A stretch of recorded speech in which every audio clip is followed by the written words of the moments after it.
ഈ പറയാൻ പോകുന്ന അനുഭവത്തിന് ഒരു രണ്ടാം ഭാഗം ഉണ്ടായേക്കാം. പൂർണ്ണമല്ല. പൂർണ്ണമല്ല എന്ന് വെച്ച് കഴിഞ്ഞാൽ ഈ ഭാഗം പൂർണ്ണമാണ്.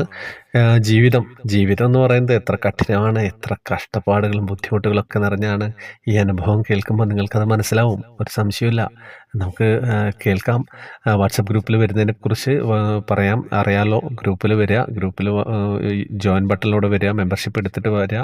അപ്പോൾ നിങ്ങൾ അയക്കുന്ന അനുഭവങ്ങൾ എനിക്ക് പെട്ടെന്ന് തന്നെ പറയാൻ സാധിക്കും. അല്ലാത്തവരുടേതും പറയും, പക്ഷെ കുറച്ച് താമസം ഉണ്ടാവും. അത്രയാണ് ശ്രദ്ധിക്കുക.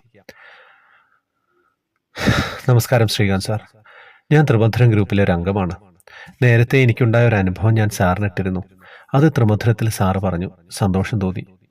ഞാൻ എല്ലാവർക്കും അത് ഷെയർ ചെയ്ത് കൊടുത്തു. ഇപ്പോൾ ഞാൻ പറയുന്നത് എൻ്റെ ജീവിതത്തിലുണ്ടായിട്ടുള്ള ഒരു പ്രതിസന്ധിയാണ്.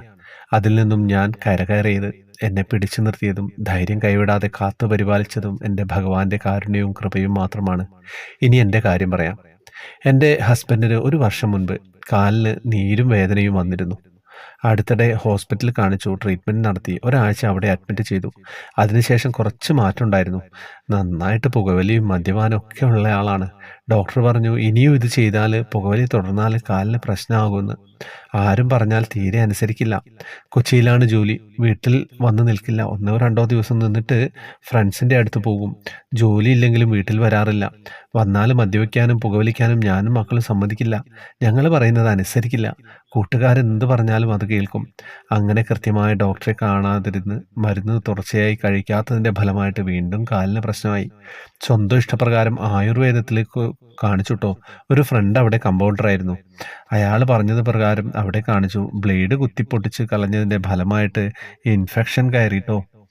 അത് ഹീമോഗ്ലോബിൻ്റെ 20% ഉണ്ടായിരുന്നു. 3 മാസം കൂടുമ്പോൾ ഡോക്ടറുടെ നിർദ്ദേശം അനുസരിച്ച് വേണം 300 മില്ലി 400 മില്ലി ബ്ലഡ് എടുത്ത് കുത്തിയിട്ട് ഒഴിവാക്കാൻ. ഇത് ആയുർവേദത്തിൽ അവർ ബ്ലേഡ് കുത്തിപ്പൊട്ടിച്ചു. അതിൽ നിന്നും ഇൻഫെക്ഷൻ ഉണ്ടായി. ഞാനും മക്കളും പറഞ്ഞിട്ട് ഒന്നും കേൾക്കാതെ വീട്ടിൽ നിൽക്കാതെയും റെസ്റ്റ് എടുക്കാതെയും അന്ന് തന്നെ കൊച്ചിയിൽ പോയി. 2 ദിവസം കഴിഞ്ഞ് കാലിന് വേദന കൂടി. ഒട്ടും നടക്കാൻ പറ്റാതെ ജോലി സ്ഥലത്തു നിന്നും രാത്രി വീട്ടിൽ കൊണ്ടുവന്നു. ഞാനും മക്കളും രാത്രിയിൽ തന്നെ പല ഹോസ്പിറ്റലും കൊണ്ടുപോയി. ആരും എടുത്തില്ല. നേരെ അമൃത ഹോസ്പിറ്റലിൽ കൊണ്ടുപോയി. അപ്പോൾ തന്നെ എമർജൻസി ആയിട്ട് ഓപ്പറേഷൻ നടത്തണം. ഇൻഫെക്ഷൻ കാലിൽ കയറിയിരിക്കുകയാണ്. മുട്ടിന് താഴെ ചലനശേഷി നഷ്ടപ്പെട്ടു. ഇനി അവർക്കൊന്നും ചെയ്യാൻ പറ്റില്ല എന്ന് പറഞ്ഞു. മുട്ടിന് മുകളിൽ വെച്ച് കാല് മുറിക്കണമെന്നൊരു ഡോക്ടർ പറഞ്ഞു.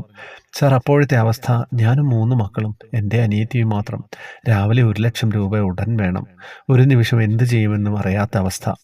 ആ നിമിഷം എന്തോ ഒരു ശക്തി എന്നിലേക്ക് വന്നുട്ടോ. പിന്നെ എന്നെ പിടിച്ചു നിർത്തി. ഒന്നുകൊണ്ട് വിഷമിക്കരുത്, നിന്റെ കൂടെ ഞാനുണ്ട് എന്ന് പറഞ്ഞ് എൻ്റെ മനസ്സിൽ ആരോ പറയുന്നത് പോലെ. അതെ, എൻ്റെ ഭഗവാൻ, സാക്ഷാൽ ഗുരുവായൂരപ്പൻ, അമ്പലപ്പുഴ ഉണ്ണിക്കണ്ണൻ എൻ്റെ കൂടെ ഉണ്ടായിരുന്നു. ബന്ധുക്കൾ, സുഹൃത്തുക്കൾ എല്ലാവരും പെട്ടെന്ന് വന്നു. അക്കൗണ്ടിൽ ആവശ്യത്തിനുള്ള പണം വന്നു. എല്ലാം ഒരു അത്ഭുതം പോലെ സംഭവിച്ചു. ഒരുപാടുണ്ട് എഴുതാൻ. സ്ഥലപരിമിതി പോലും ഞാൻ നിർത്തുകയാണ്. ഞാൻ പറഞ്ഞില്ലേ, ഇതിന് ഒരു ബാക്കി ഭാഗമുണ്ട്. പിന്നീട് എന്താണ് സംഭവിച്ചത് എന്നുള്ളത് അറിയാൻ എല്ലാവർക്കും താല്പര്യം ഉണ്ടാവില്ലേ? എനിക്കും താല്പര്യമുണ്ട്. പക്ഷേ ഈ അനുഭവത്തിൽ അവിടെ പൈസ എത്തി എന്നുള്ളതാണ്. പെട്ടെന്ന് തന്നെ പൈസ ഒരു അത്യാവശ്യമുള്ള ഘടകമാണല്ലേ. അപ്പം പൈസ എത്തി എന്നുള്ള അനുഭവമല്ല, പക്ഷേ പൈസയും വേണം. പൈസ എത്താനും സഹായത്തിനായിട്ട് ബന്ധുക്കളൊക്കെ എത്തി. തകർന്നിരിക്കുന്ന ഒരു സമയമാണ്. ആ സമയത്ത് ഭഗവാന്റെ അനുഗ്രഹമായിട്ടാണ് ഇങ്ങനെയൊക്കെ വരുന്നത്. ഞാൻ പറഞ്ഞില്ലേ, ചില അനുഭവങ്ങൾ വെറും അനുഭവങ്ങളല്ല, നമ്മുടെ ജീവിതം പകർത്തി അങ്ങോട്ട് തരികയാണ്. ഞാനത് നിങ്ങളിലേക്ക് വായിച്ചു കൊണ്ടിരിക്കുന്നു, നിങ്ങൾ കേൾക്കുന്നു. എന്താ പറയേണ്ടത്? ഒന്നും പറയാനില്ല. ഹരേ കൃഷ്ണ.